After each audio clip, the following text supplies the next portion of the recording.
As expected, Disney has updated us once again on their plans for reopening Walt Disney World in Florida. Yesterday, we reported that existing ticket holders would be given first dibs, first crack at getting one of those reservation spots when the parks reopen. And this, of course, is good news for those guests who have already made a commitment to going to Disney World this summer. Today, we've got more details about Disney's plans, including the canceling of FastPasses, dining reservations, and guest experiences. The report didn't really give a time frame, for how long the cancellations would occur, but what I heard was that it's going to be for the rest of the year through 2020. So let's detail these things one at a time. We'll start off with a repeat of yesterday's news that the ticket sales would be paused. They're frozen until all those guests who have existing passes or have annual passes are given their chance to get a reservation. This is done, obviously, to cap the number of guests who are trying to get in there, because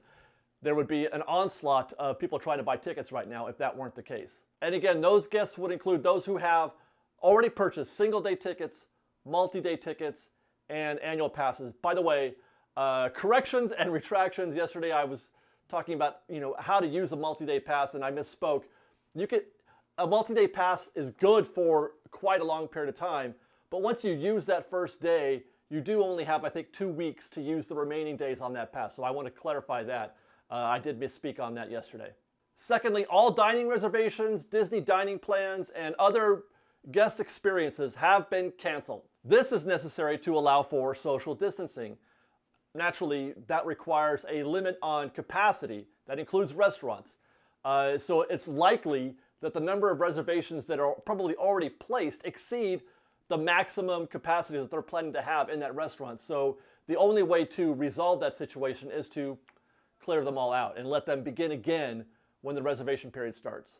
The announcement wasn't really clear on when you can start doing that, but it did say that the ability to reserve a reservation, a dining reservation, would be turned on closer to when the park opens, which, to my inference, what I'm inferring from that is that you will be able to reserve a reservation without having a ticket.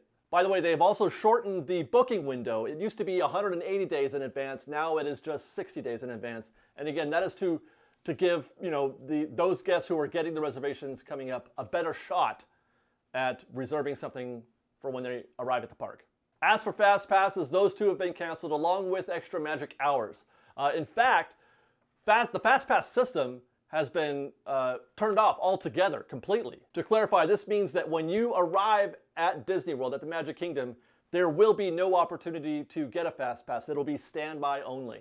This is necessary in order to accommodate the social distancing requirements in the queues. They need to use those FastPass queues, because there's separate queues, one for standby, one for FastPass. They need to use that space previously used for FastPass to allow for more guests to stand in the standby queue. This seems like a solid idea on both fronts. You do need more space in the queue in order to allow for more space between the guests. But also, with limited capacity, there's going to be lower demand. So you don't actually even really need the FastPass system. And where there may be demand still, in some cases, like over at Shanghai, we saw that the Soarin' still had a very long wait. In those cases, they can probably turn on a virtual queue where they didn't have one previously. By the way, it's interesting because they didn't mention the virtual queues in the announcement. So, I mean, that's not a given. My assumption is that was their plan. We've seen them testing things in the apps in recent weeks. So I still believe that is going to be the case. So look for an announcement on that, on which rides will have virtual queues in the near future. Finally, though this wasn't discussed in the update on the Disney Parks blog, Bob Chapek did speak to limited capacity and what Disney's plans are in that regard in an interview he did the other day on CNBC. In the interview, he stated that there's no government guidance on capacity limitations, which I found kind of surprising because everybody's been talking about 25-30%. We've seen that in Shanghai, although that's coming from the government.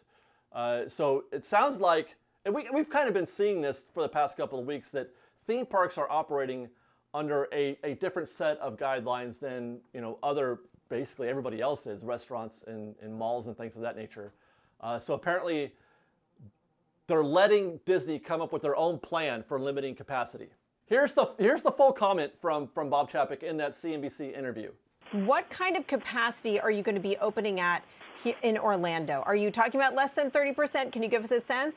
We're not going to give any specific number because there's no government guidance necessarily as to how dense we can be. But I will say that our capacity will be a function of the 6-foot social distancing guidance that we have from the CDC.